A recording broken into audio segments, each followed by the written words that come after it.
it is not as important to know nitty-gritty details, basics, as it is about what is the role of executive in a parliamentary democracy and how it has worked, how it should be. Although yes, we expect questions, and the two areas which are expected questions so far not asked. One is called this cabinet committees. We expect a question. We expect a question on this a contemporary development.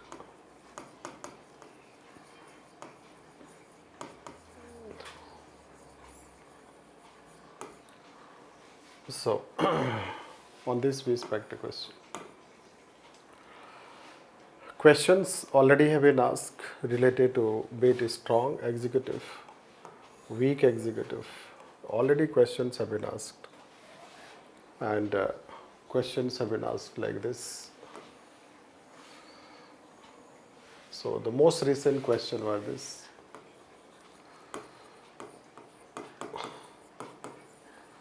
I guess in 2019, and it was linked with also PMO. So PMO plus PM plus Council of Ministers. So three things were linked.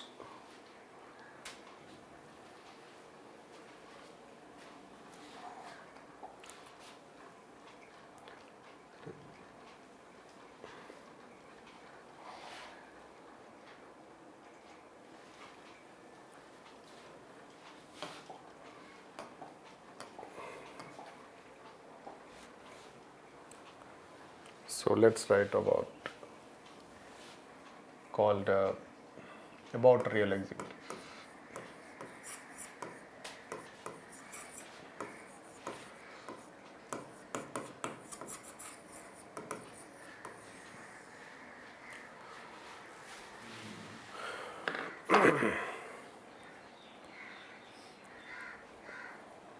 So let's write on this. Since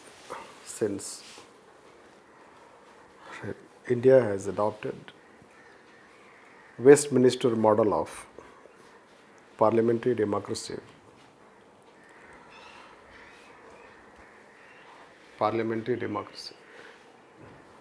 it is the real executive consisting of Council of Ministers headed by Prime Minister, which takes decisions and also executes decisions.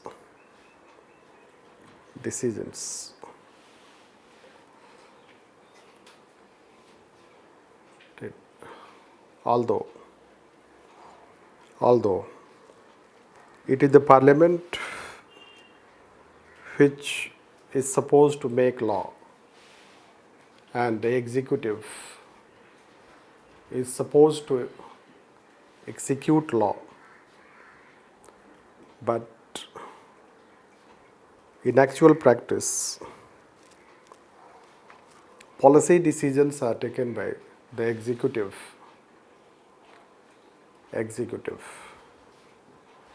which do not need approval by Parliament.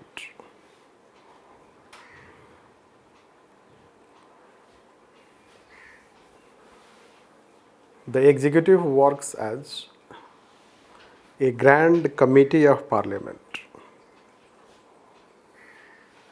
or grand committee of Parliament which has the support of Parliament. Hence, the executive is not supposed to seek permissions of Parliament in policy matters, unlike US practices. Where the executive needs approval of policies by the Congress.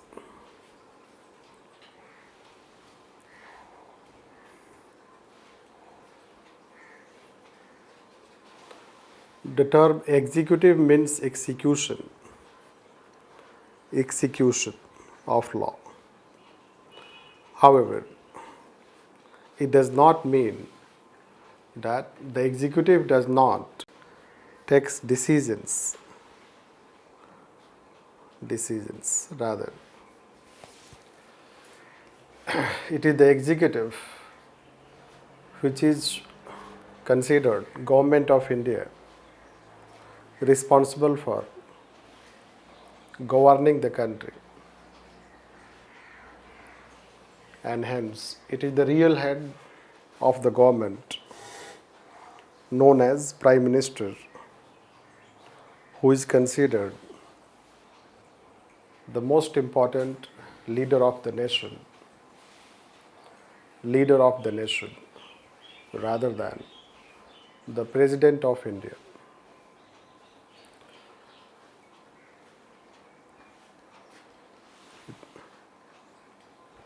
It is the Council of Ministers headed by Prime Minister which is the real executive responsible for taking decisions and executing decisions. And therefore, the executive has also its own system of functioning.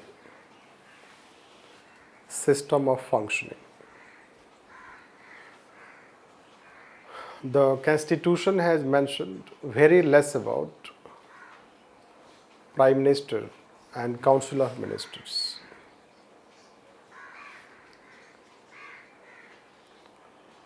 Article 74 and 75 deal with Council of Ministers and Prime Minister,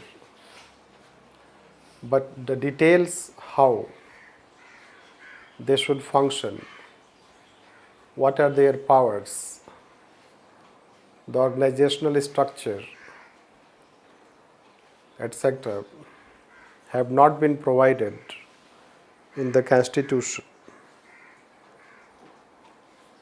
They are based on past conventions, precedents, and Westminster model of parliamentary democracy. For instance, the Council of Ministers is organized and structured as per portfolio system, which was initiated during Lord Canning time in British era.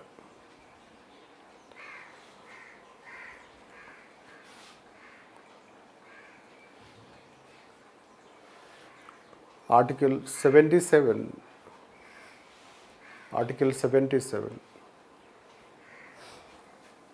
states that the President can make rules for the convenient transaction of business of the government. Therefore, this article becomes basis for framing rules for organization and structure,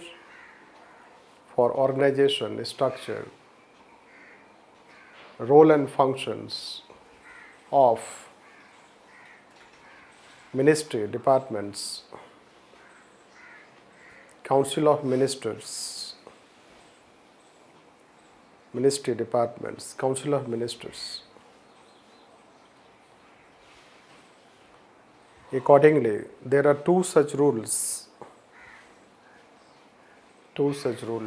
like first, Government of India allocation of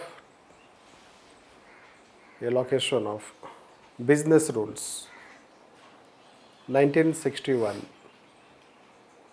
Second, Government of India transaction of business rules, 1961.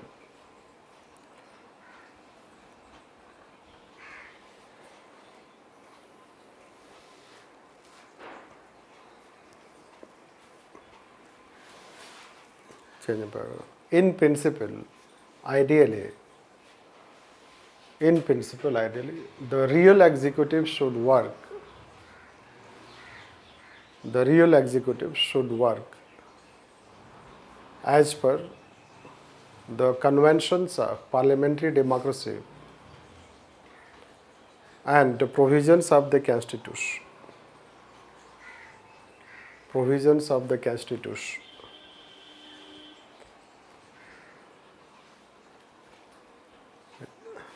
It should behave, it should act responsibly. It should act responsibly. It should neither be too much strong nor too much weak.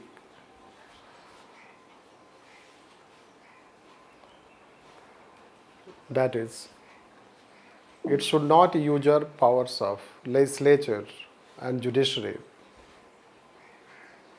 It should not usurp powers of legislature and judiciary and act arbitrarily. Rather, first, it should respect the principles of parliamentary democracy. Principles of parliamentary democracy. Second,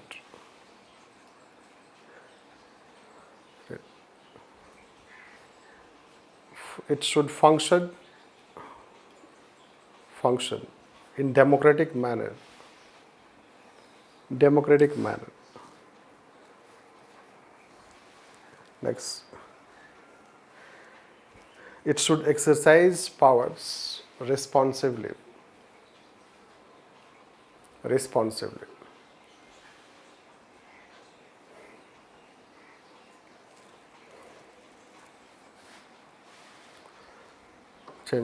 It should not only exercise authority and behave accountably. Behave accountably, rather, it should appear to citizen. It should appear to citizen that it is acting accountably.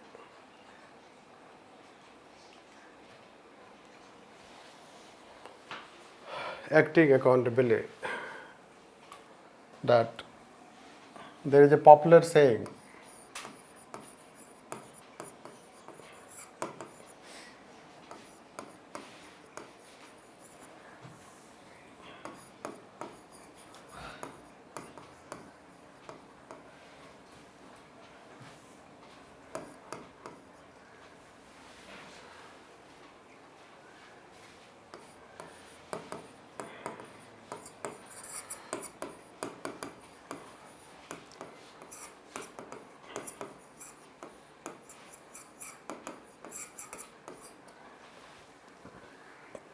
that if it itself does not behave responsibly,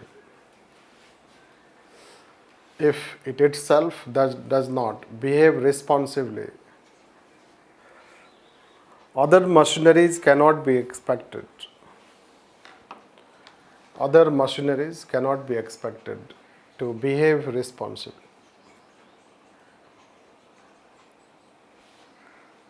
That if it does not respect democracy, citizens would also not respect.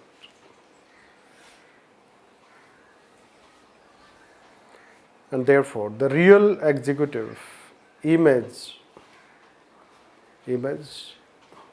as democratic institution is very important for functioning of any democracy. Functioning of any democracy. Simply because, first, even if Parliament is superior to executive and there is separation of powers among three organs, but it is the real executive which is the driver of both Parliament and Judiciary.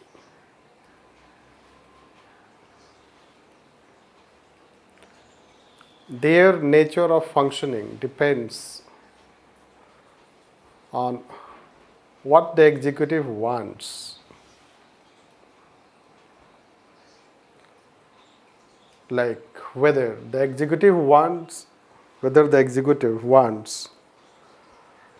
an effective parliamentary system, an independent judiciary, or it wants dominance of executive in both organs. Second, all other machineries, although may not be under control of executive, but their tone and temper is determined by executive, especially in terms of their creation, role and functions. Role and functions.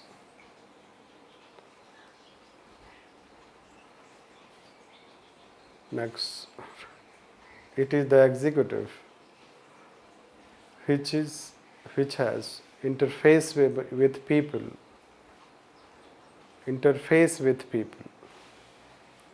not legislature and judiciary.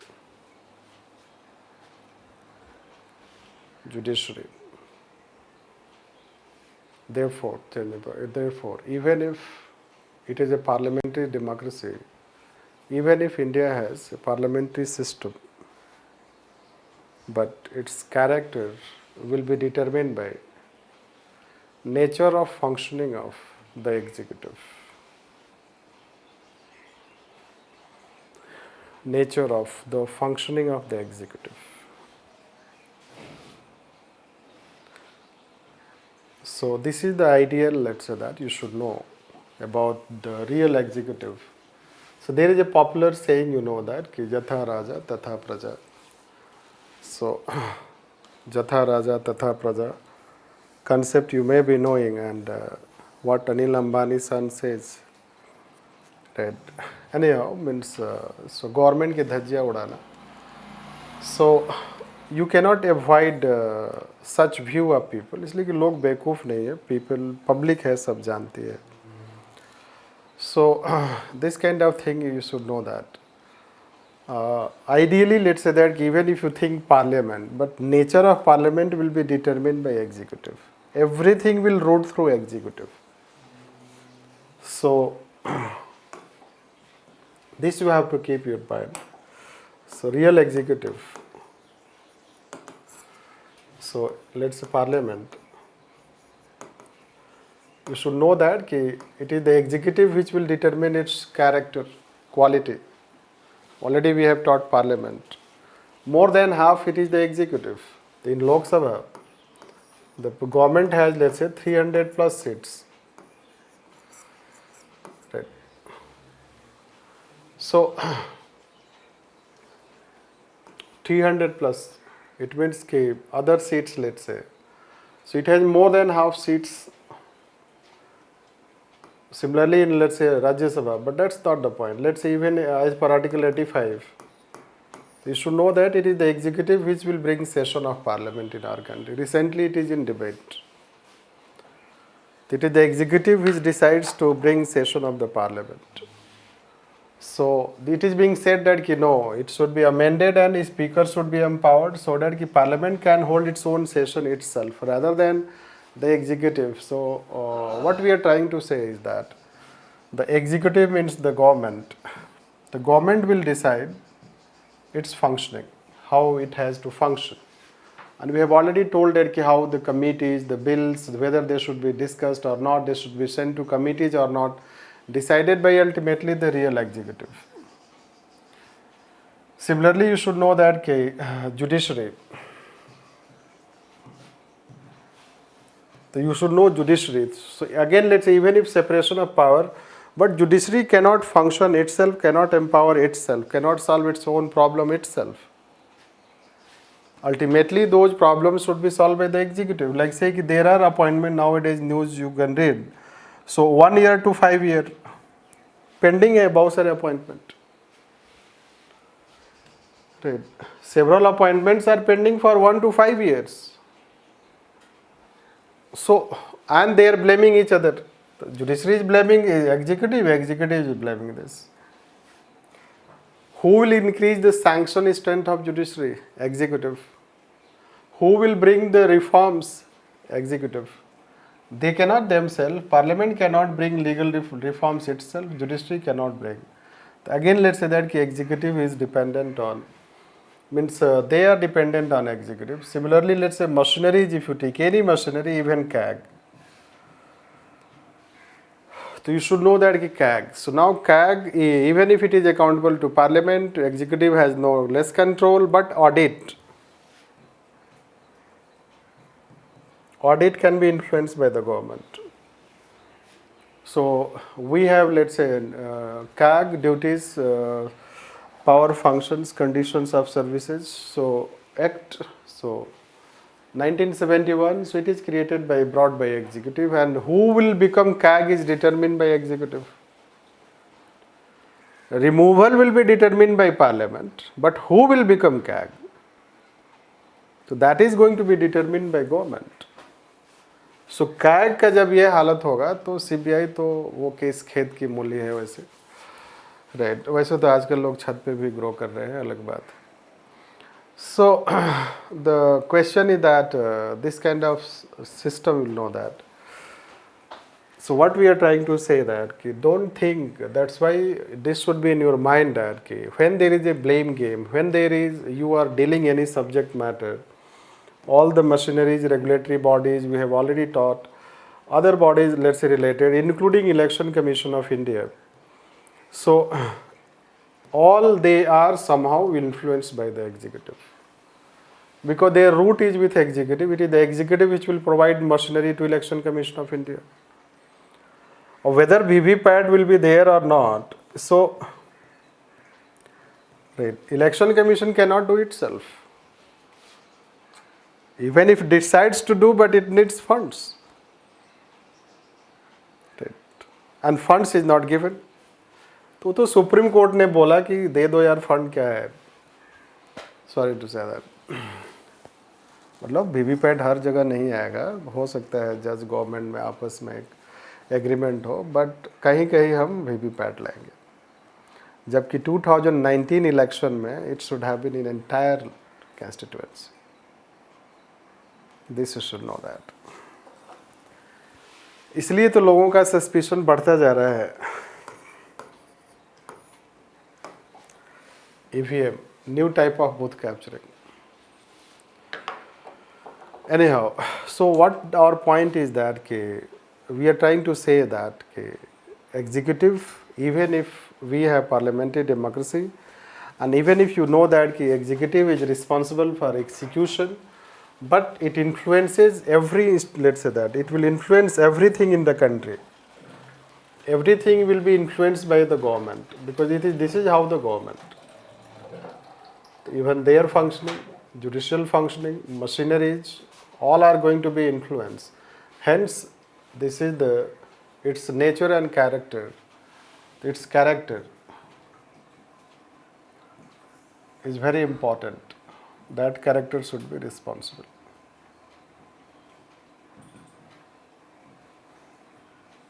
This. So it is the executive which will determine the character of parliamentary democracy. So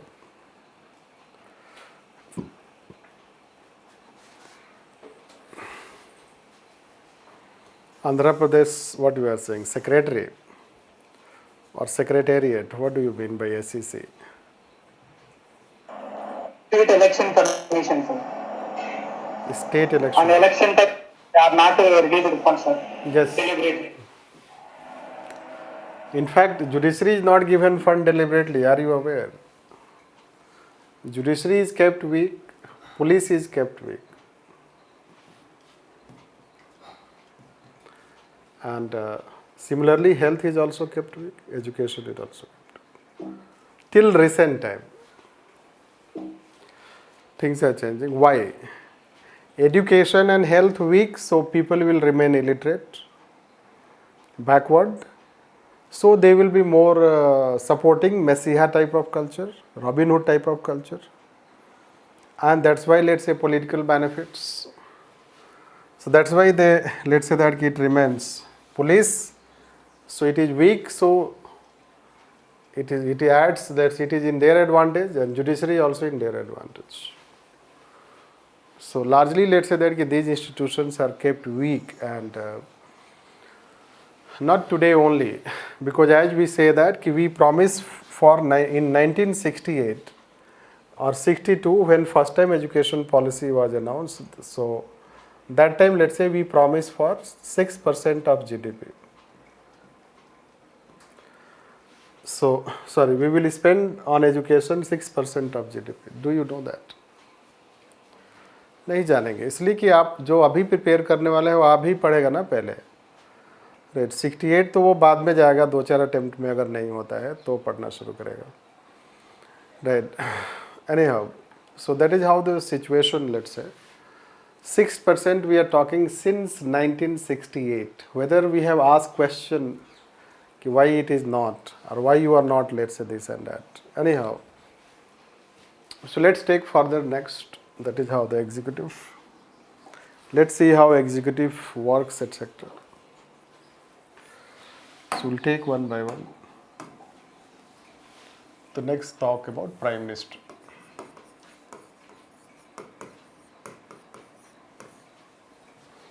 Prime Minister.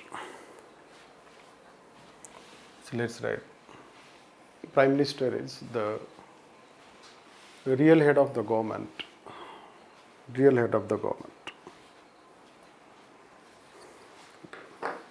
Due to parliamentary democracy, the role of Prime Minister has not been very clearly defined in the Constitution.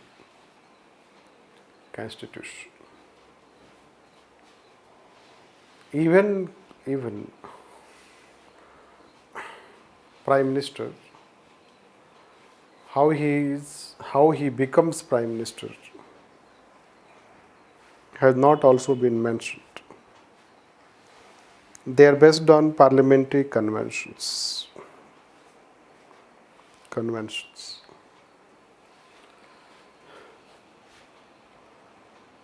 The Constitution of India mentions that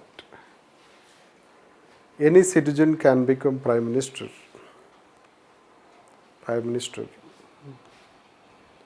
provided he is qualified to become Member of Parliament.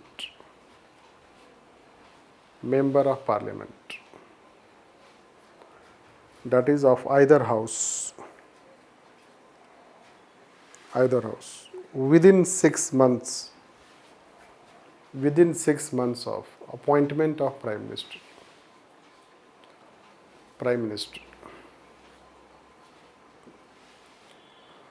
Since there is a multi-party system and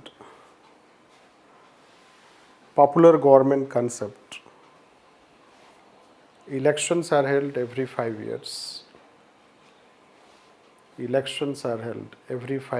And after election, the party which secures majority nominates Prime Minister, nominates a candidate as Prime Minister,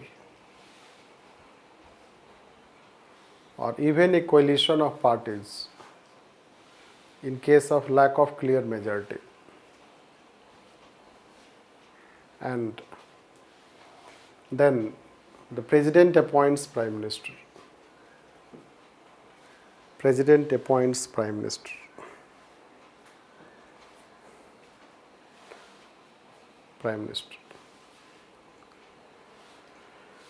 It means any member of either house can become Prime Minister,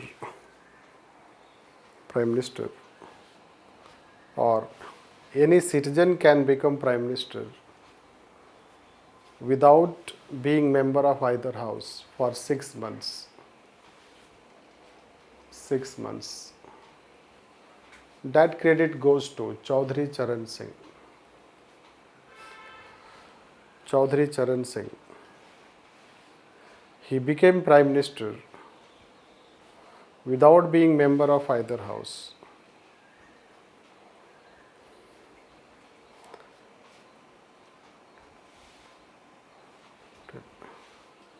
before completion of 6 months,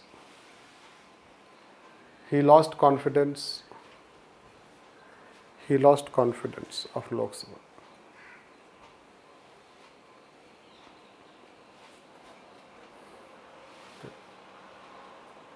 Rajya Sabha members have also become Prime Minister. Prime Minister like Indira Gandhi in her first tenure, Devi Gowda,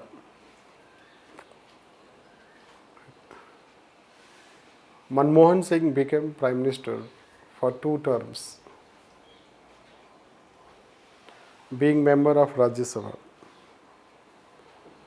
which is not a healthy practice in parliamentary democracy. Ideally, Prime Minister should belong to Lok Sabha, not Rajya Sabha.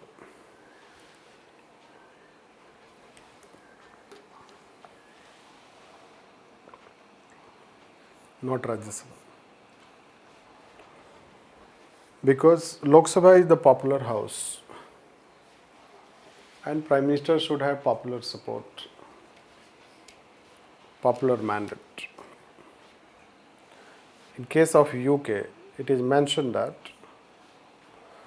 the Prime Minister must belong to House of Commons.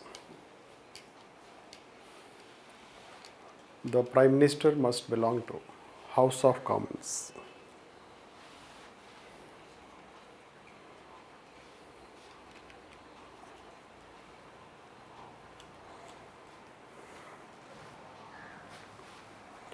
So you should know that Manmohan Singh became Prime Minister and a defeated candidate went on becoming Prime Minister for 10 years, which can happen only in India.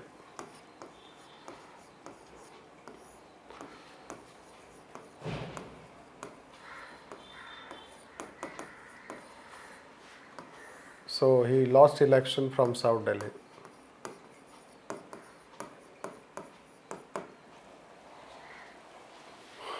And then in 2004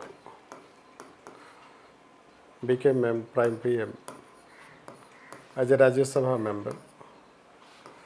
And 2009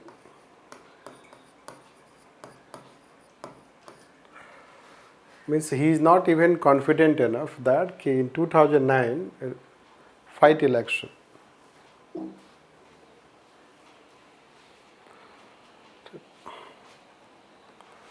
And it is a compromise. He is a compromise Prime Minister. Means just imagine the most important leader of the country is a compromise choice. Accidental Prime Minister.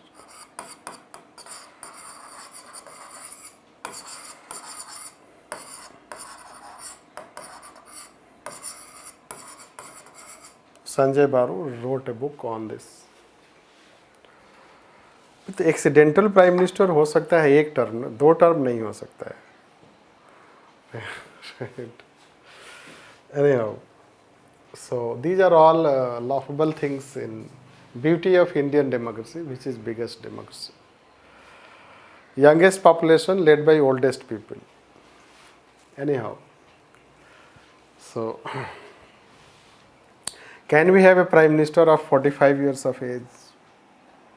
Right. 50 years of age, no choice. Right. So this is how we'll find out. So youngest democracy, oldest. Anyhow, so it is not a healthy practice. He should have himself seeked re-election, means election, at least in 2nd term, by resigning as a member of Rajya Sabha and becoming, let's say that, member of Lok Sabha. Anyhow, let's write next. The role and functions of Prime Minister.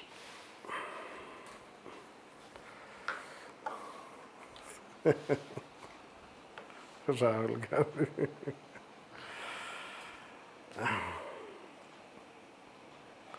This is weakness of parliamentary democracy. We are talking presidential system, parliamentary democracy. तो presidential system का beauty यही है कि anyone can try of let's say qualified in US. So we don't know what is the qualification in US president, but let's take that. Anyone 35 plus can contest election. It gives opportunity. Role and functions. Let's say the prime minister role functions are equated with post-CORB activities. Post-CORB activities. Right. Hence, the role and functions are in nature of managerial functions. In nature of managerial function, because of executive.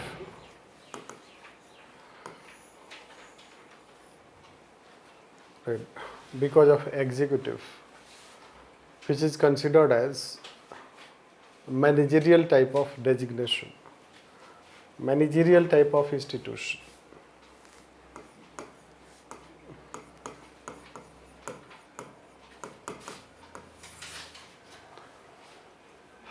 Planning. In past, planning commission, now NIPI.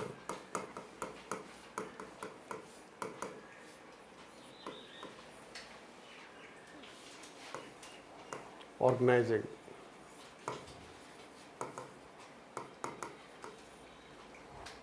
Like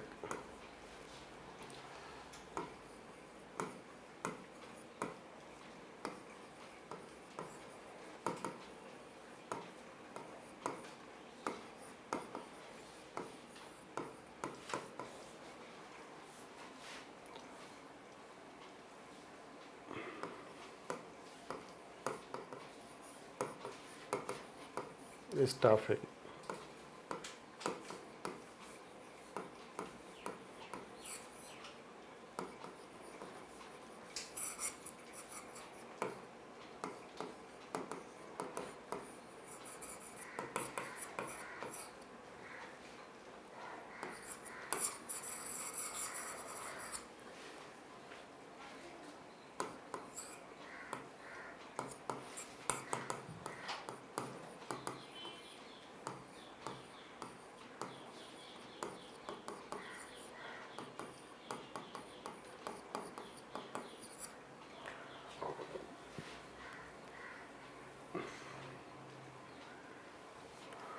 Political direction.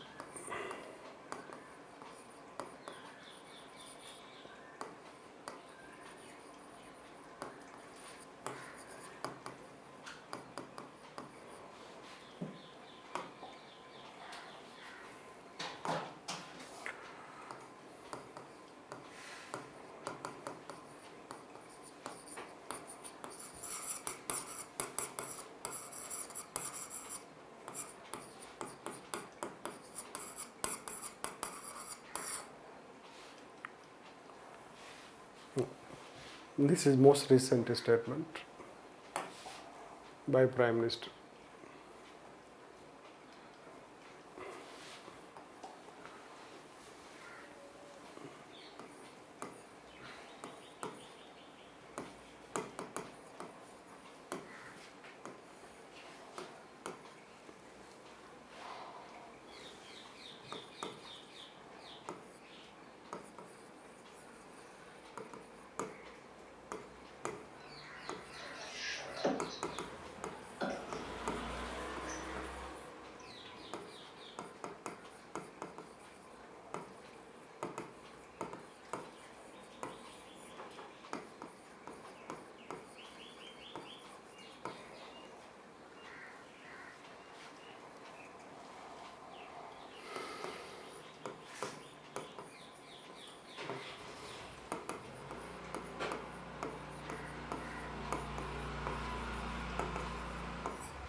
By the way,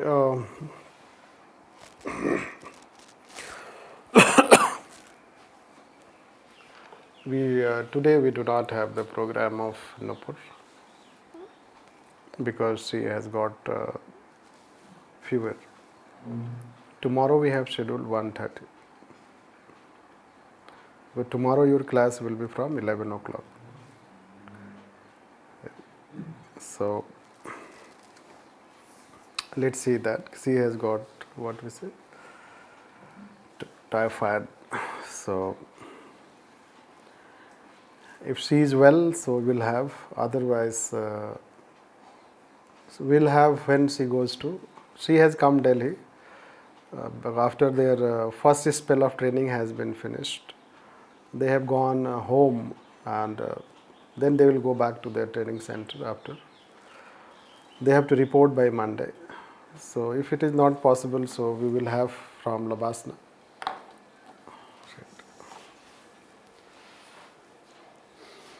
Anyhow. So it is a way to explain role and functions of Prime Minister, and no need for you to explain each and everything. You will never get opportunity to talk in that way. Right? Because a question is not asked on that way. You can mention one or two things, or it is very, let's say that appealing to mention this. Prime Minister role and functions are similar to postcard. Means you can summarize, means when you have to write something very summative, right, too many things to be written in very less space. So these are the tactics, let's say, that ki followed. So saying that ki PM performs post-corp activities, it itself is well understood, so you don't have to explain. So we don't have to explain ki what PM performs, because it is known that executive and functions sectors.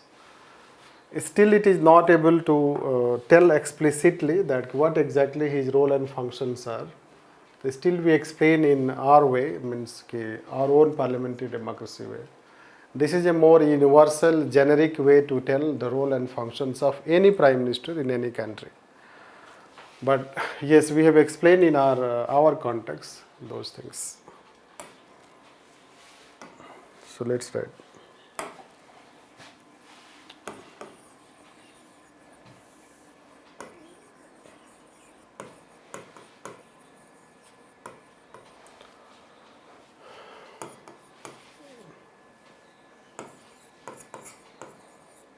So which will deal separately.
except this I should have written later on.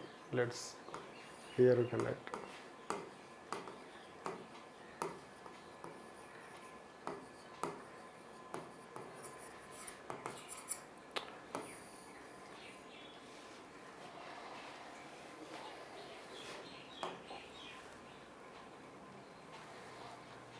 So Prime Minister has dual roles.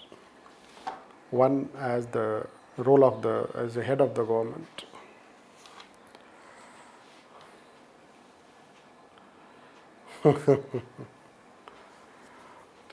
You are asking a question. In GS you cannot write. Post corp cannot be written in GS. Other things can be written. That is a minor difference between teaching in GS and teaching in this public administration.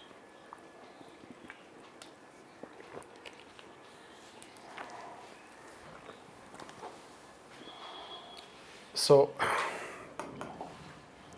see, Prime Minister is the leader of the nation. As a leader of the nation, he is concerned about leadership. As a leader of the nation, it is like leadership. So here you can write also apply concept of leadership.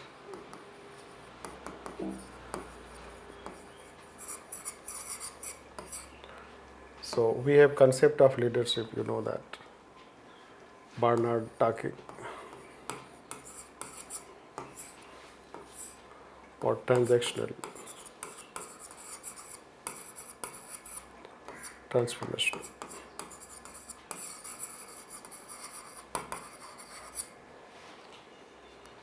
Head of the government, to be it any type of leader, whether he weak, strong, accidental, non-accidental, whoever, so they will have to perform that function. PM and Council of Minister, PM and Cabinet, PM as leader of the, let's say, House, the House he belongs, and Chief spokesperson of foreign policy.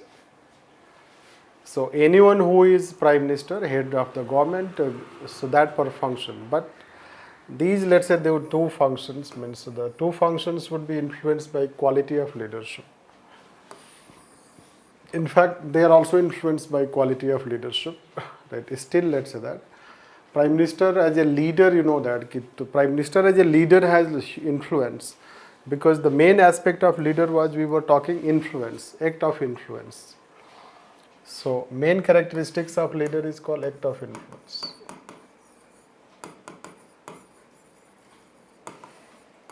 Act of influence. It means if we have a PM and PM is charismatic, do you know what can happen? It can be profound.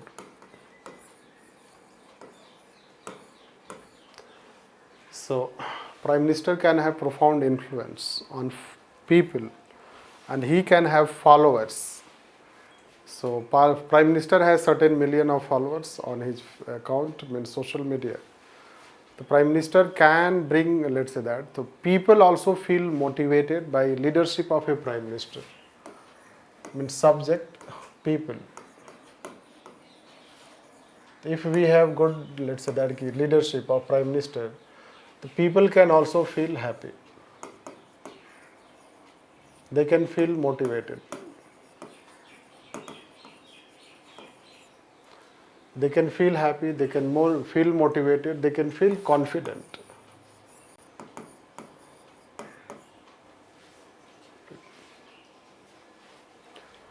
This.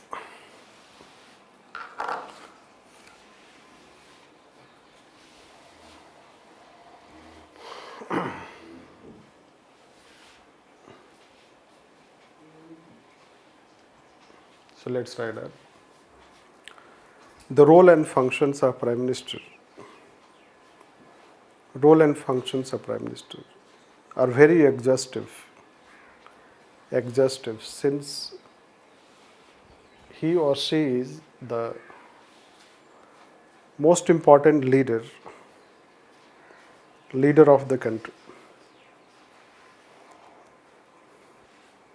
Leader of the country.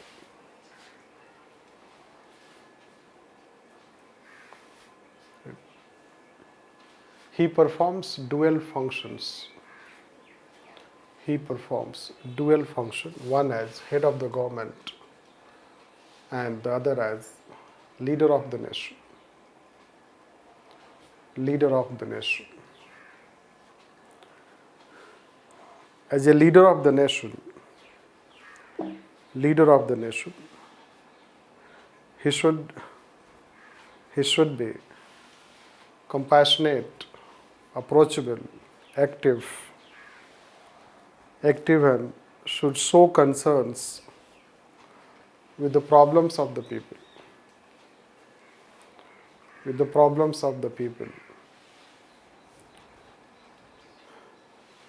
He should establish a system of communication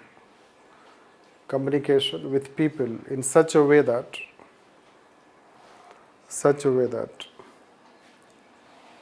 he is able to reach out to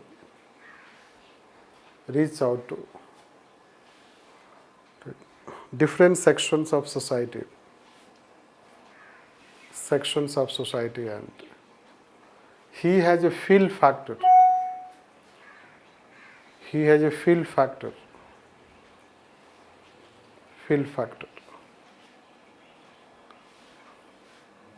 That he understands the real feelings of people and their suffering, problems, instead of having alienation.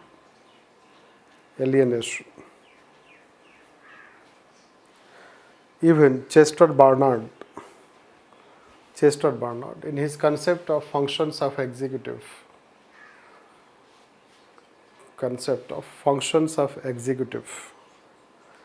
stated one function of the executive is to establish system of communication.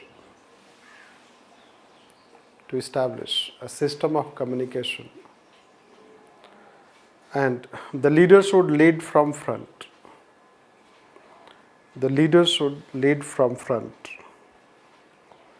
Whenever there is any such crisis, he or she should have exemplary behavior.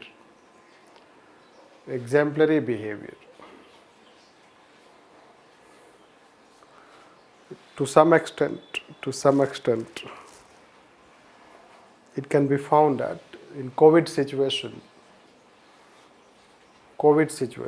the exemplary behavior and leadership by the present Prime Minister.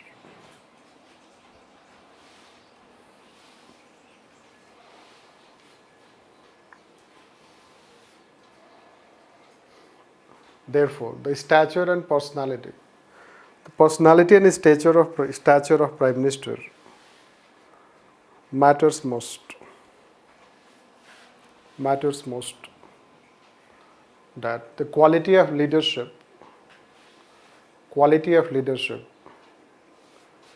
if it is transformational, not transactional, then it can bring transformation in society.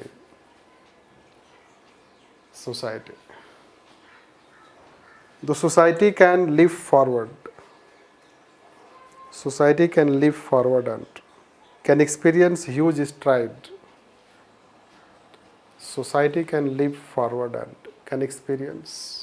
stride. Due to leadership of Prime Minister.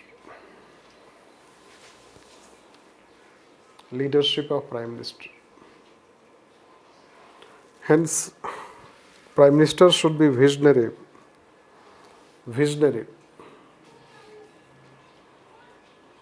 Largely, India has experienced Prime Ministers with high caliber and stature, like Jawaharlal Nehru, Lal Bahadur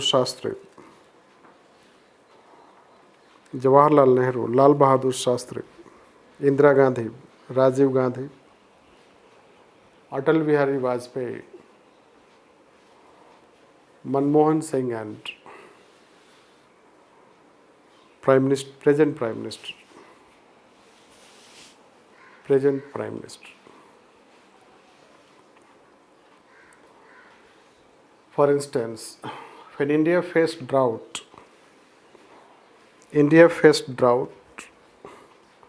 during 1960s, Lal Bahadur Shastri was Prime Minister, and he along with his entire family ate only once in a day.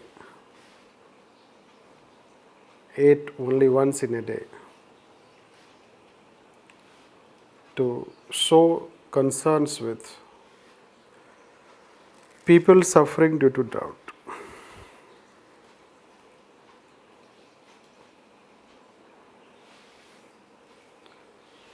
Similarly, science and technology advancement, be it space sector, defense sector, could have not been possible without the vision of Pandit Jawaharlal Nehru.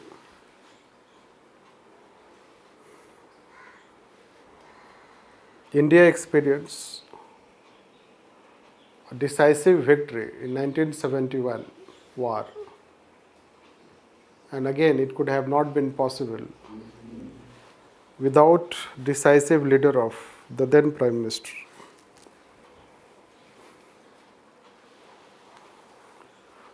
Most recently, when COVID challenges have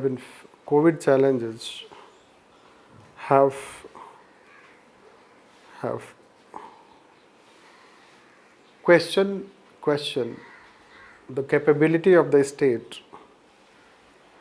be it any country. In that situation, India has edge over some other countries in tackling the crisis, including vaccine development. And that could have not been possible without leadership of Prime Minister.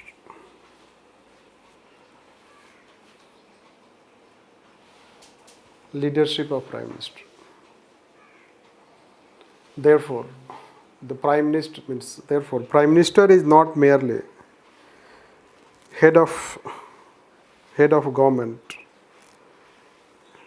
Council of Ministers, or cabinet, but also a leader who has to behave exemplary way for tackling the challenges, including bringing administrative reforms.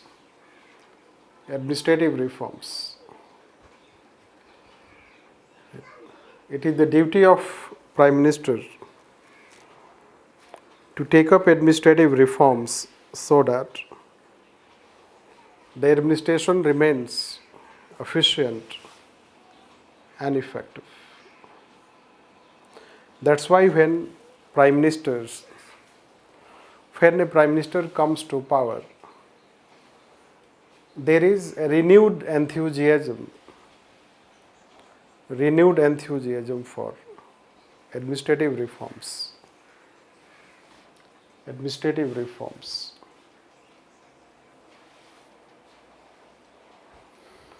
So these are, let's say, that some general aspect. This I will also finish, then we'll take this, since we have to elaborate it, so I will take later. So let me tell this one as this, right. As a head of the government,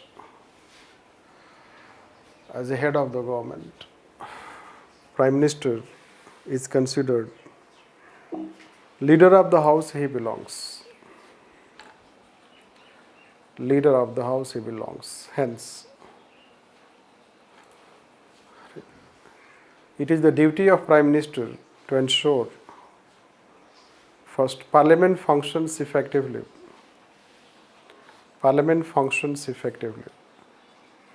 Second, he lead from front in terms of facilitating quality of debate and discussion. quality of debate and discussion.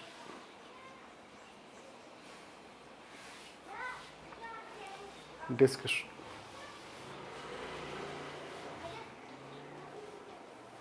Even if the opposition parties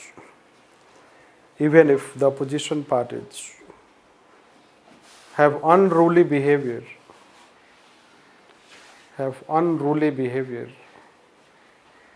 Prime Minister should be forthcoming and should take them into confidence.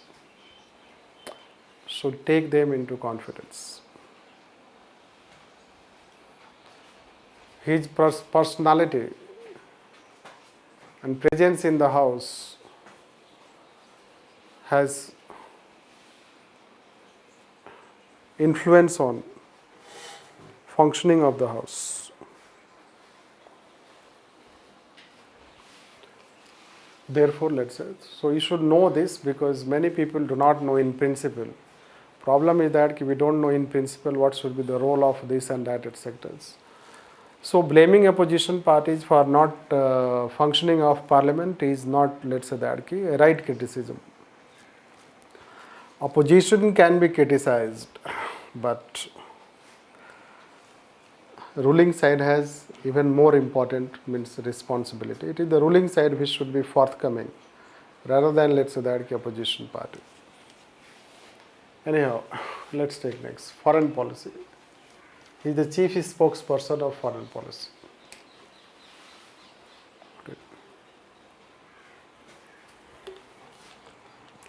Even if there is a minister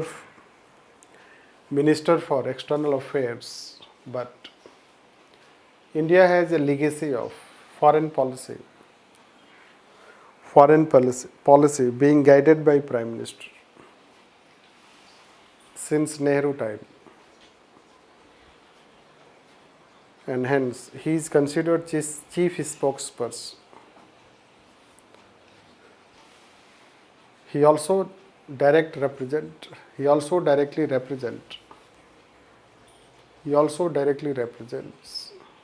India at various multilateral platforms.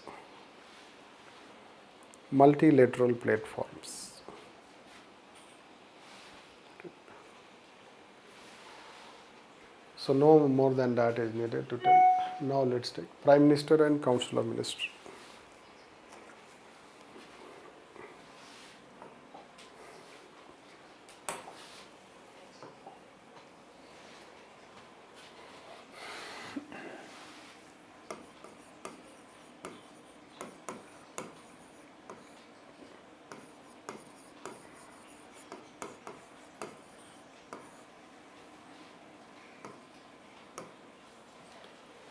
Let's say, since India has adopted portfolio system,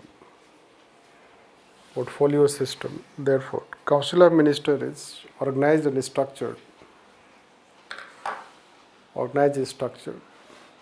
as per portfolio system, based on first, provisions of the Constitution, second, parliamentary conventions, and third, Parliamentary Democracy Convention, and third, rules of the business of the House,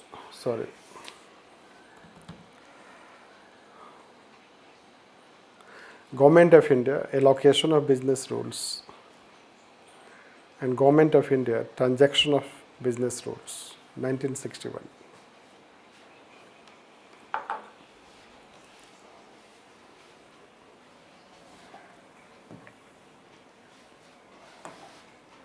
So,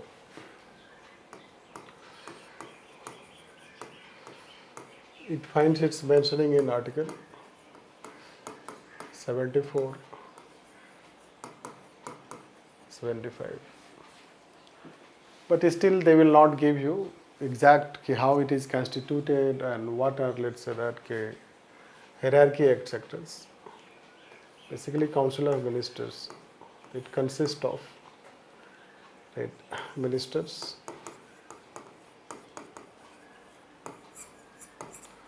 with cabinet rank,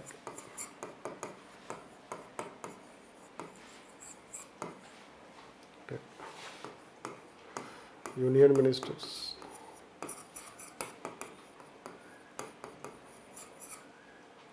Without cabinet.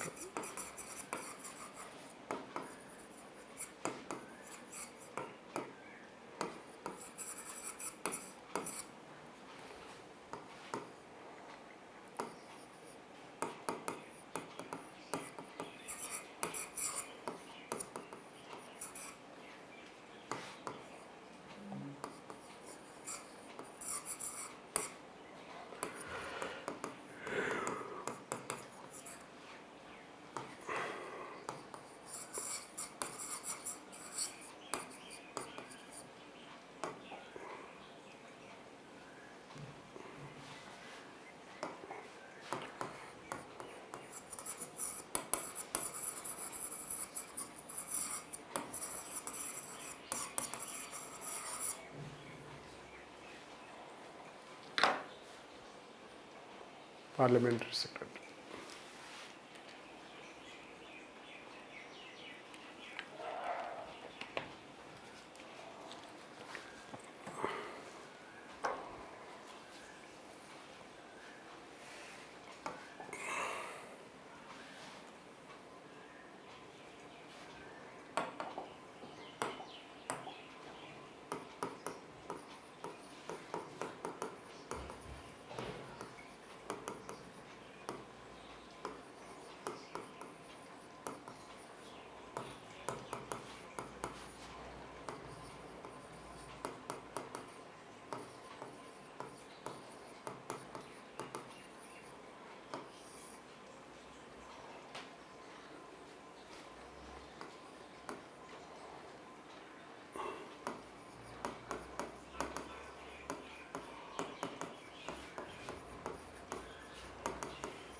Such details are not mentioned in constitution. Rather, they are part of transaction allocation rules, which decide their role and functions, their authority, their rank.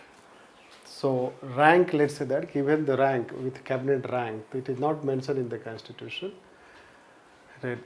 So, know that cabinet term is not mentioned in the constitution. Cabinet term itself is not mentioned. It was mentioned by 44th Amendment. That also under Article 352. Rather, it should be mentioned in 74 or 75. Because 352 deals with emergency, not with cabinet.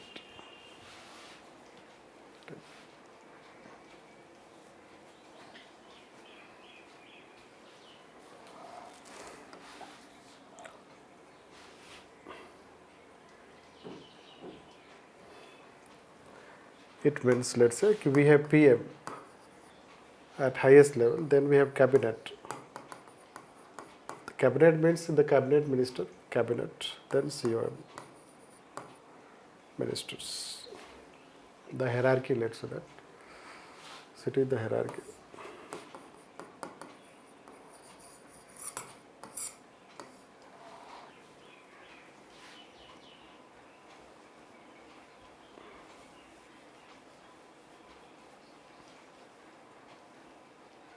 Is it clear?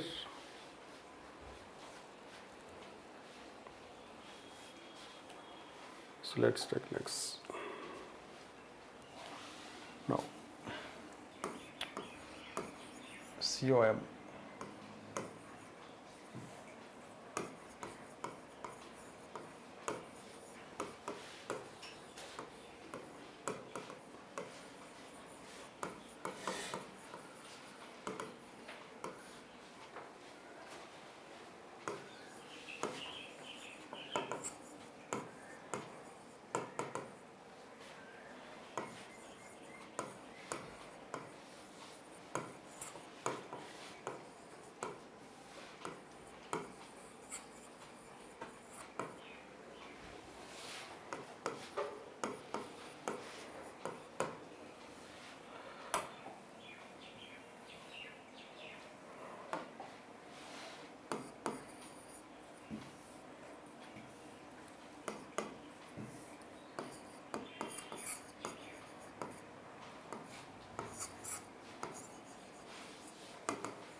YOLO.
So theoretically, in principle also you should know that. So even if Prime Minister is head of the Council of Ministers, he is considered head of Council of Ministers, but still let's say that it is a collective form. There is responsible plus status of Prime Minister is equal as primus inter pares, first among equal. It was told by Lord Morley, which is a very popular statement. And collective form of government means responsible government. Right. Because there will be collective decision making. So this means it will promote collective decision making.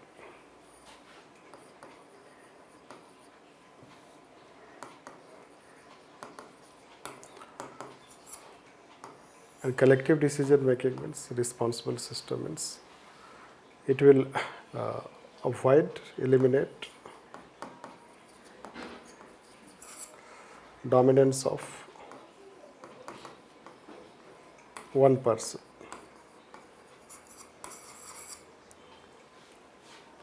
But when it becomes other way around, so collective becomes one. When there is collective and it becomes one, it's only PM. It is collective decision making. Only one person takes decision. This is called centralization.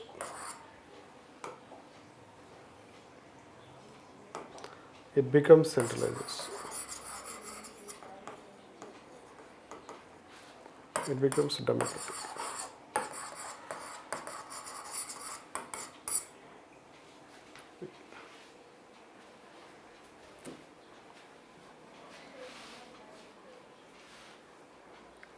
So let's take next.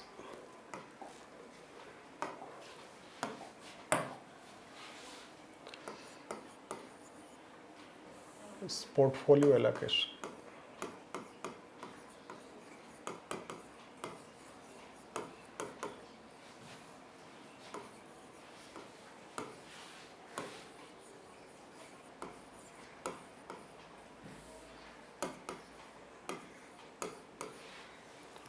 PM.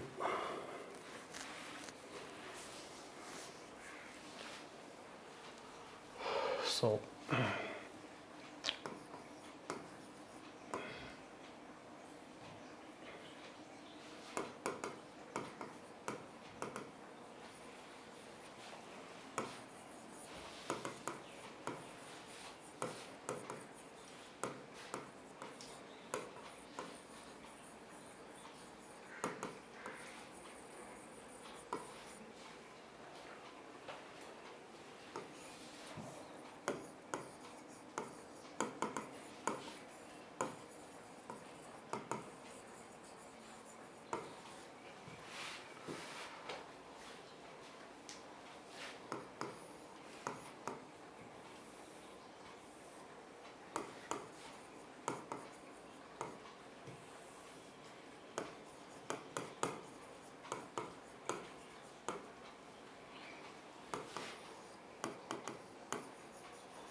So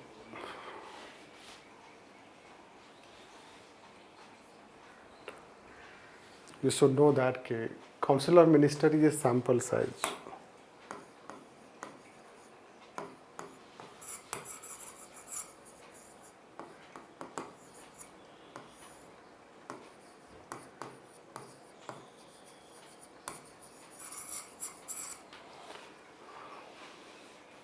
Ideally, in principle, we are talking. So you should know that the way we expect, let's say, football team, cricket team, etc., you find that there is representation. You find that in government offices, we want to have representation. Reservation has been brought for representation. Similarly, council or minister, it is the duty of the Prime Minister to ensure that the portfolio is allocated in such a way that the council or minister becomes a kind of sample size, a smallest sample size of our society. Hence, it should have all sort of people. People, let's say, those who have knowledge, skill, expertise, they also get their place. Like some ministries, some ministries demand knowledgeable people, like Ministry of Finance, Ministry of Home Affairs, External Affairs, Defense Ministry, Education, Health, Science and Technology, Information Communication Technology. You will find that there are ministries which demand that there should be people of that caliber. Rather than you make a Minister of Home Affairs, HRD minister, whose degree is itself questionable. Anyhow, so right. So what you can expect? HRD minister should be a visionary one, right? He or she should be aware about the global education system, right? Not a person who has worked in serials and then let's say, she has just become member of parliament. So you can make, let's say, Durga Shakti Irani. So the question is that, so it is good for Durga, not for education. So as a member, she can be good. As a person, she is good, not a problem. But can a person has that, whether the person has a caliber of HRD ministry? Great. So you have to think which kind of minister you want, the country future. So it is challenging. Similarly, person who becomes petroleum minister, so he should not take all petrol in his own car.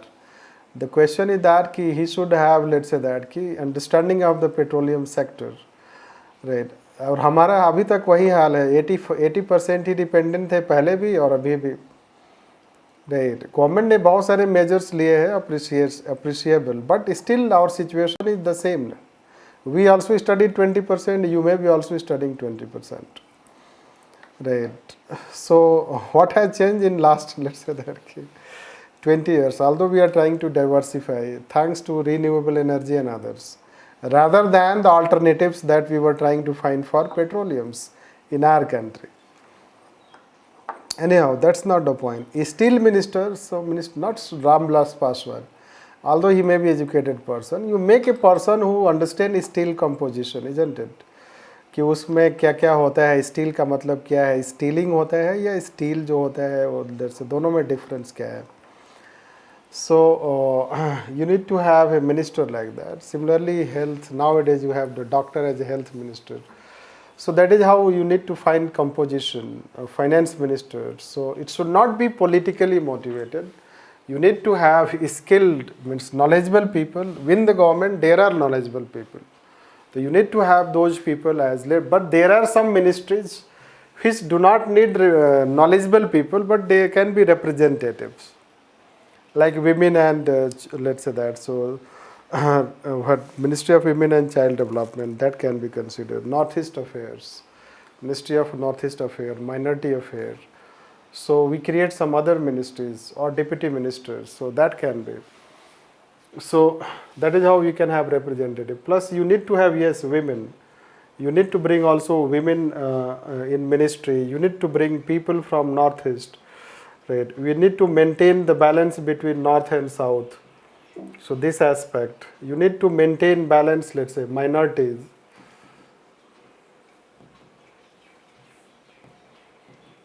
So you can see that whether we are able to balance all these things in composition of council of ministers. No. So largely dominated by northern India, right? You should know that, and northeast now you have one minister, but still it is dominated by northern India. Let's say that, and women you know that. So less representation of women in ministry department. Similarly, minorities are from other sections. So this you can say that. So that's why the prime minister role is important in terms of this itself can manifest the society, and it can show how the government is serious about the society by in making a composition which has a fine balance of both or all aspects. These things should be taken into consideration. But in actual practice, it has not been, and the strength should be small as let's say COM. The COM should be as per our, let's say that 91st Amendment. It is, let's say that we say 15% of strength, which is 70. But if you take in Western countries all from Japan, so Japan to US, they will be 20 to 30. They will not have more than 20 to 30 ministry departments. Now, ARC first also recommended it should be 45 around. ARC second recommends complete restructuring.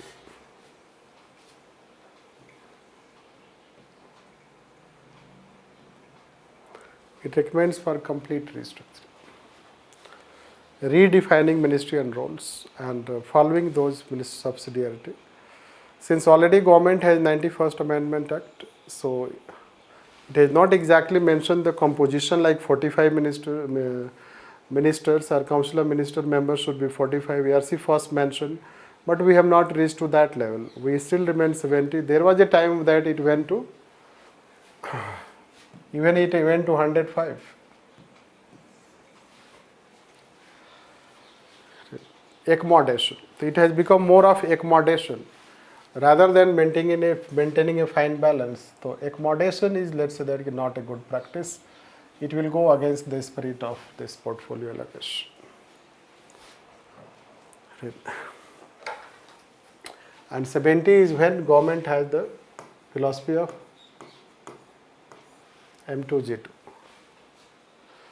Minimum government, maximum governance.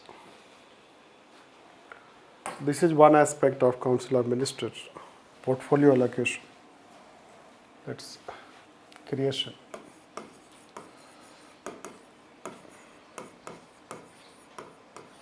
So,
So they sink and swim, this is how they said it. They sink and swim together even if they do not know swimming. So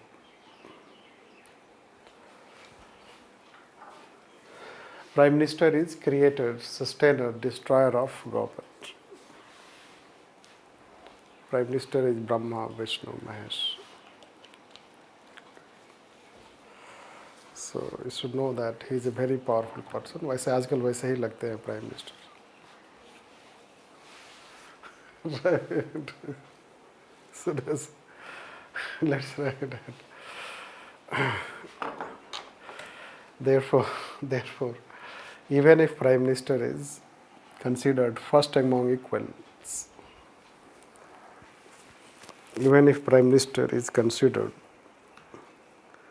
first among equals,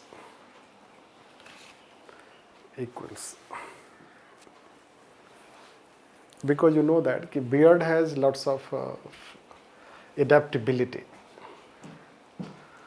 right? अब तो एक तो हर religion में beard का concept है, तो थोड़ा सा मॉडिफिकेशन बियर्ड में हुआ तो वो उधर उसका चेंज हो जाता है manifestation.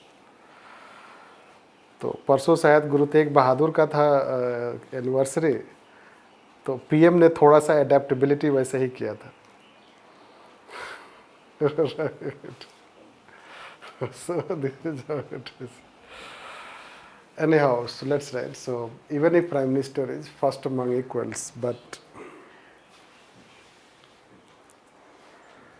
first among equals, but still as a head of the government and head of Council of Ministers, he is considered like creator, sustainer, and destroyer of the government. Destroyer of the government. That he is also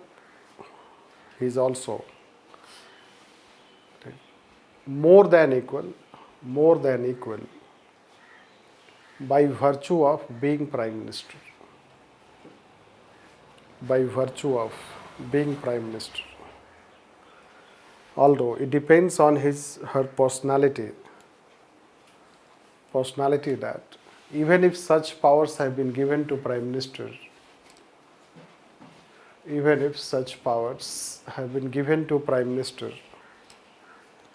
still Prime Minister can work democratically and can show democratic leadership.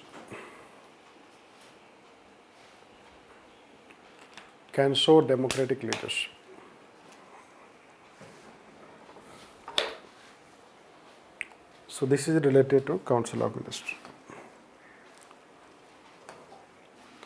Let's write Prime Minister and Cabinet.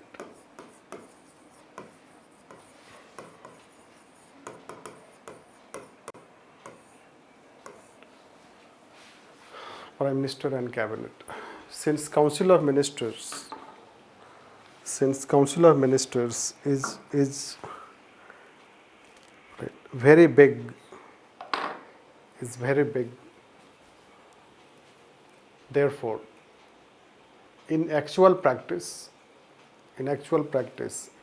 it does not function as a body.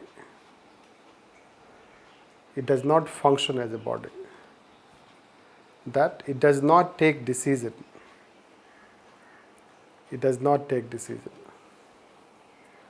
For decision making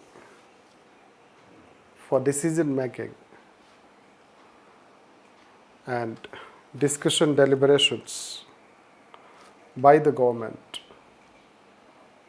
There is practice of cabinet system. Cabinet system. That's why parliamentary democracy is also known as cabinet form of government.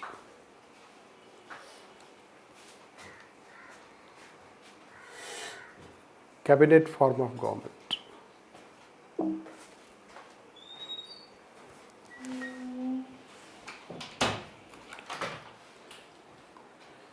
This cabinet form of government or cabinet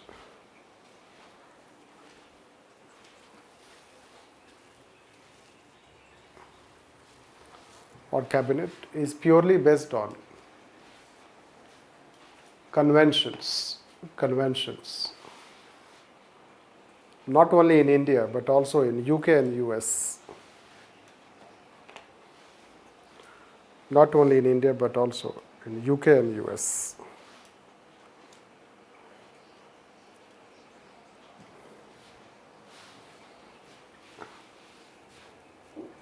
The term cabinet is also extra constitutional in India. The term cabinet is also extra constitutional in India. And it is apex decision making body. It is apex decision making body. The cabinet consists of the cabinet consists of over 6-7 ministers. 6-7 ministers of cabinet rank. Although there are over 16 to 20 cabinet ministers. 16 to 20 cabinet ministers. According to ARC first, it should be 15. It should be 15. In present government, it is around 20-22. But all cabinet ministers are not part of cabinet. All cabinet ministers are not part of cabinet. Because for effective decision making, there should be 6-7 members holding major portfolios in terms of defense, home economic, external affairs, health, education, etc.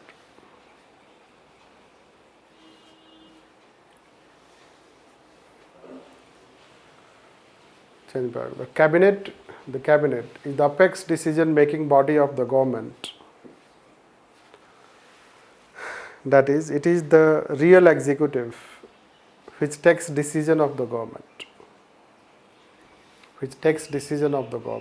Hence, it takes all important decisions.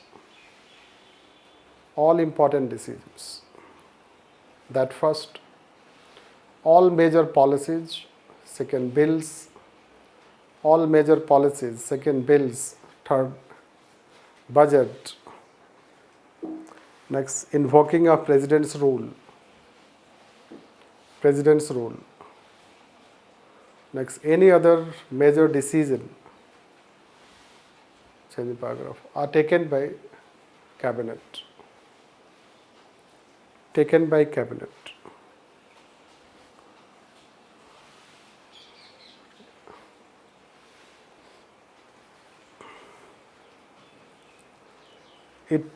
It holds its meetings in camera.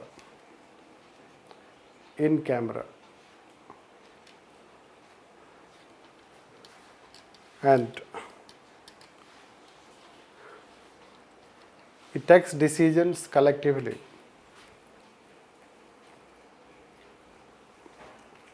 On the basis of consensus.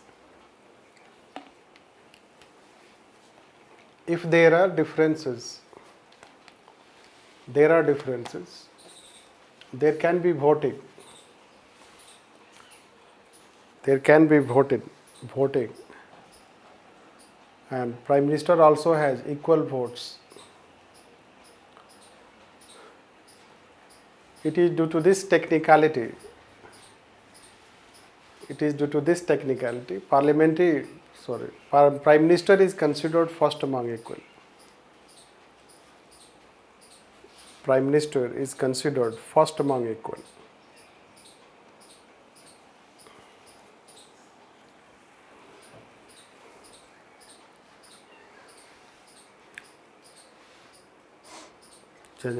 Since it is highly overburdened,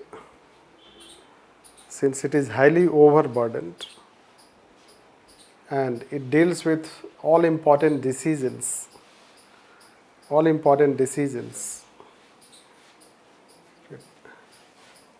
There is a concept of division of work.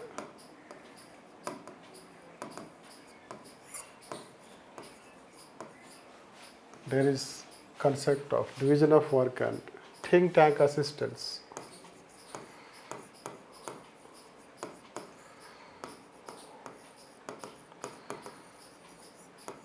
Which is provided by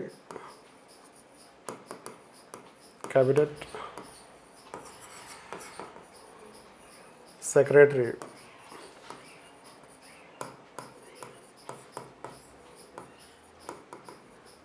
Cabinet Secretariat.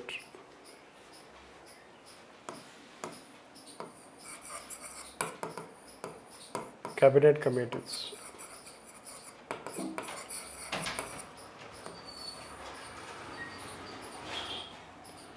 So there are cabinet committees.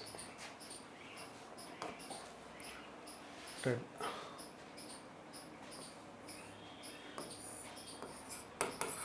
Ad hoc, standing.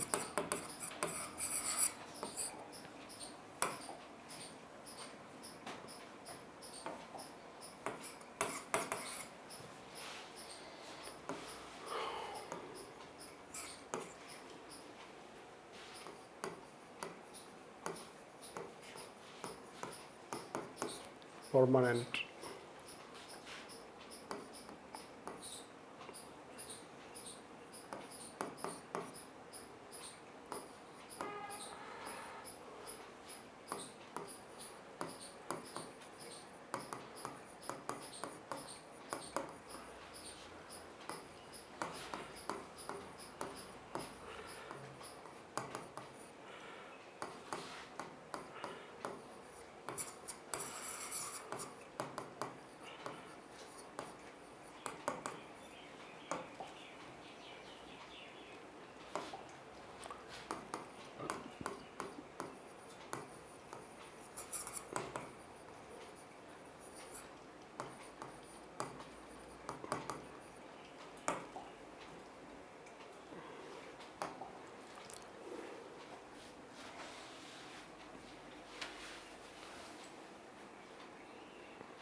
Sir,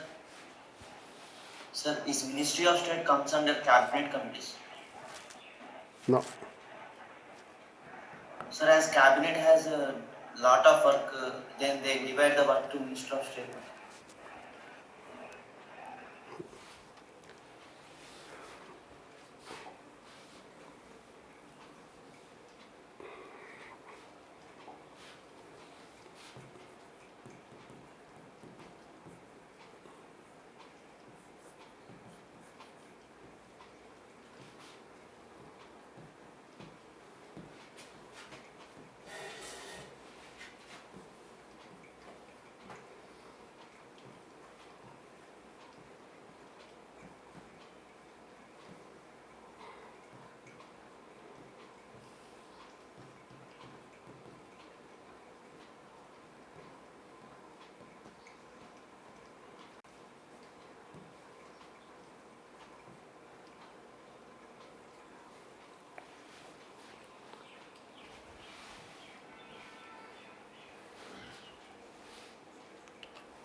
See, if ministry has lots of work, so ministry will divide its affairs among deputy minister, minister of state for finance.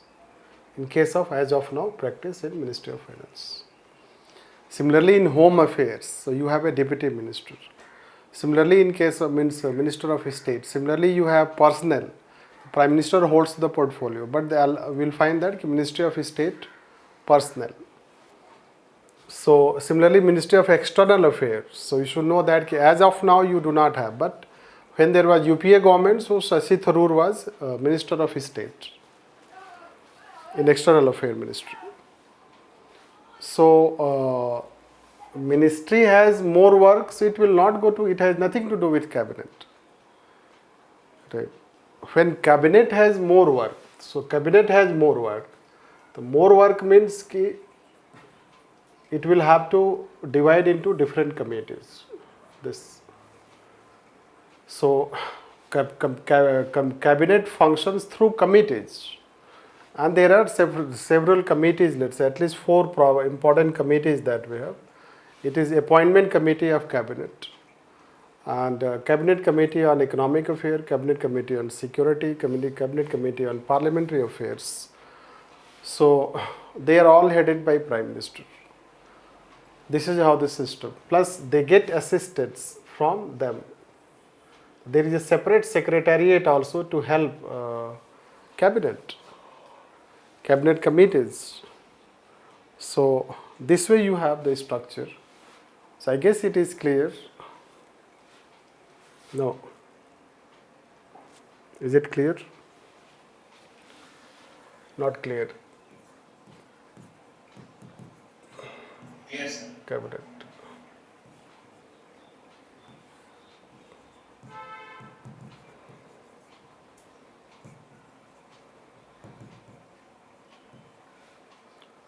Committees.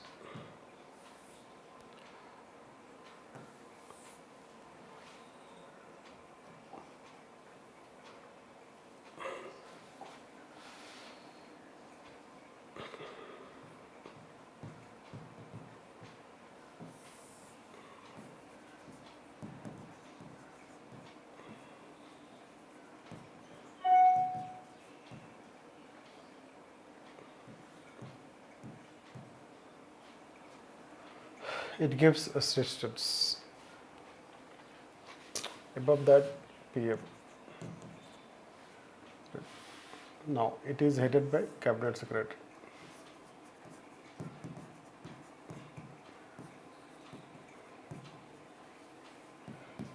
Cabinet Secretary is its head. It is think tank.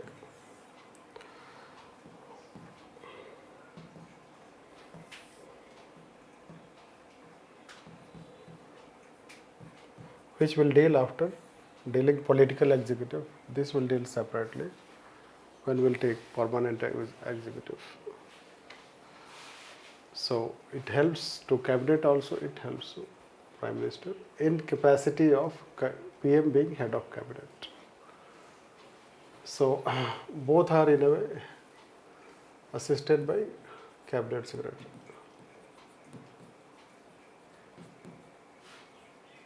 a think tank. So he works as a think tank to them.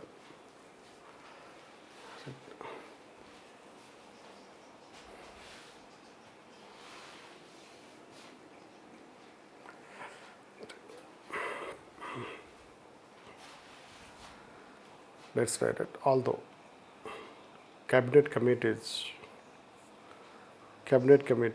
are manifestation of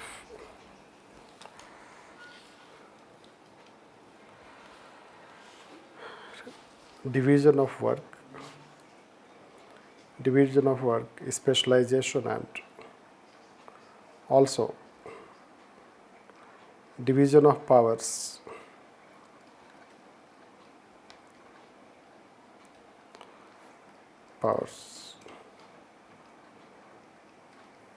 That is, it promotes collective functioning and a spirit of decentralized decision making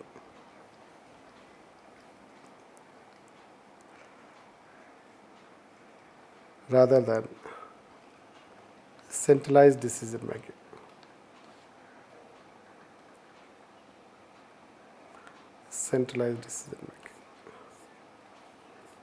However, when the present government came to power,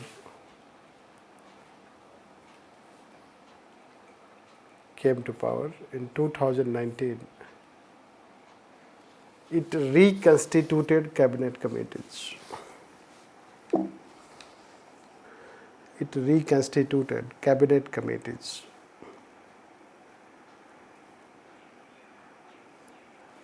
That has an element of centralization of powers.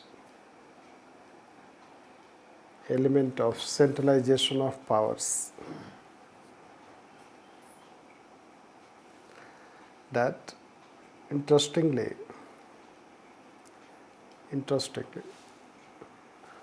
appointments committee of cabinet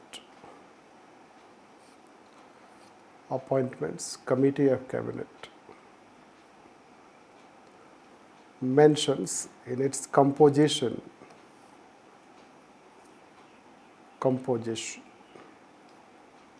Maurya and Kautilya, Prime Minister and Home Minister.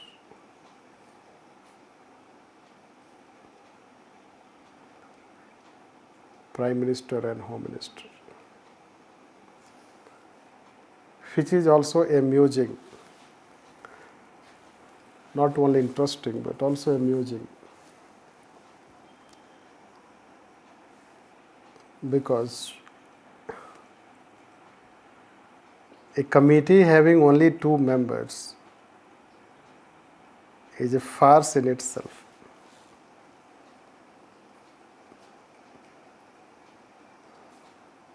Especially when it is a cabinet committee.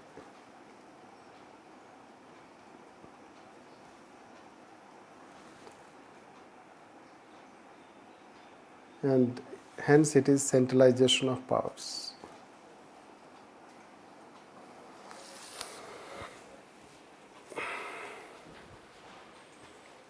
So you should also know that what is the role of cabinet committee of appointment.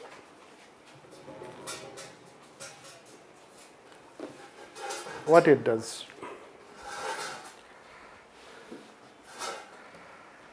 So takes decision of appointment of judges, high authorities. All appointments under Government of India. So all appointments under Government of India, final approval is given by this committee. Be it judges, be it CAG, be it Election Commission, be it UPSC, be it Attorney General, be it whatever you mention. All higher appointments are approved, are demand approval by Appointment Committee of Cabinet. And who are approval authority? Prime Minister and Home Minister. Where do they belong? Gujarat.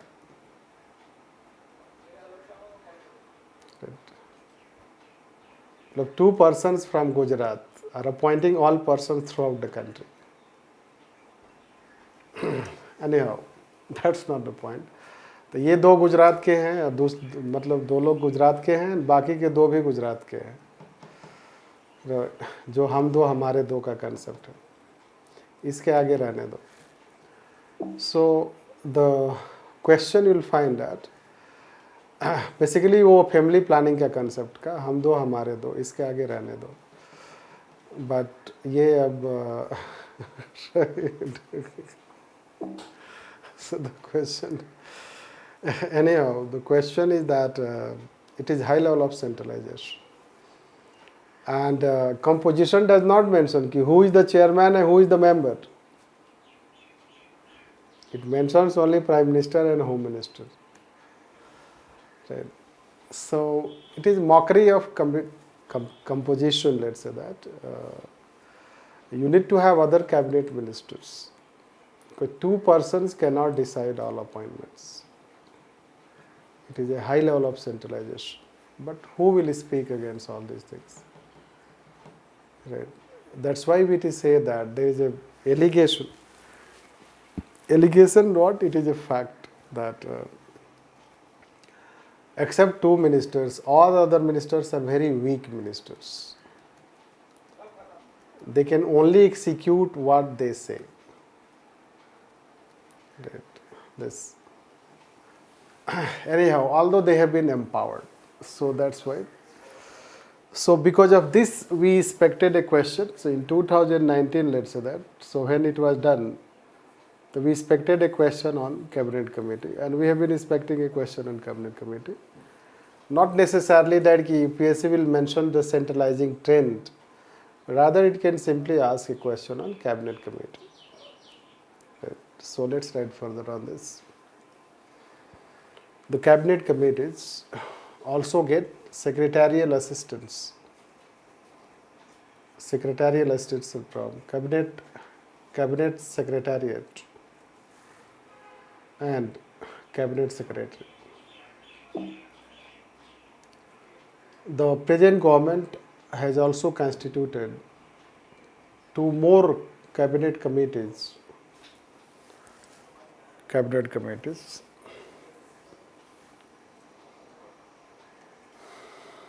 Known as first Cabinet Committee on Investment and Growth. Cabinet Committee on Investment and Growth, and Cabinet Committee on Employment and Skill Development. Employment and Skill Development.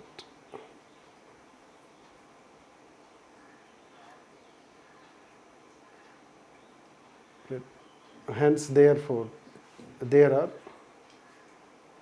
8 cabinet committees as of now,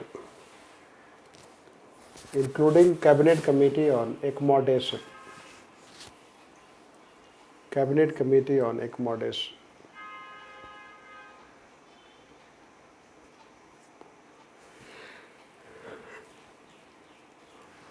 That's cabinet committees are extra constitutional bodies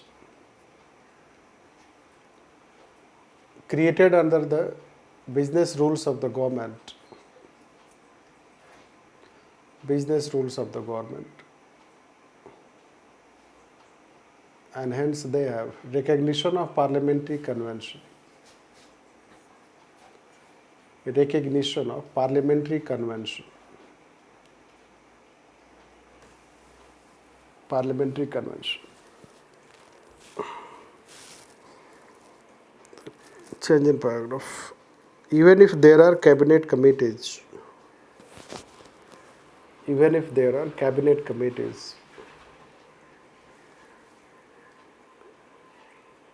still in contemporary times, due to globalization on the one hand, on the other, emergence of concept of governance,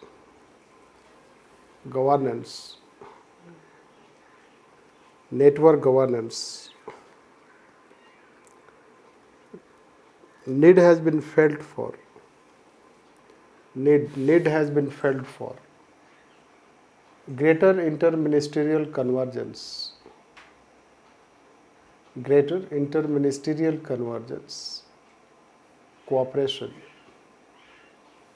and coordination.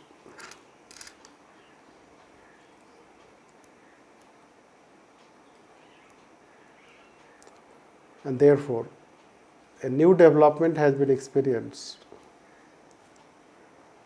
A new development has been experienced, known as establishment of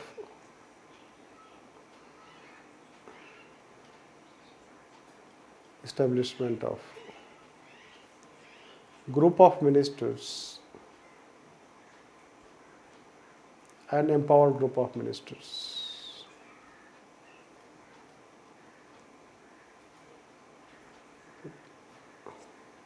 Empowered group of ministers. So let's write this.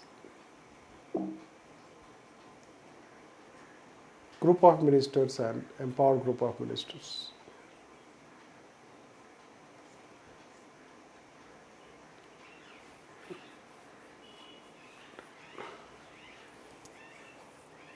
It is a recent development, especially past NDA government and UPA government started the practice of group of ministers and empowered group of ministers.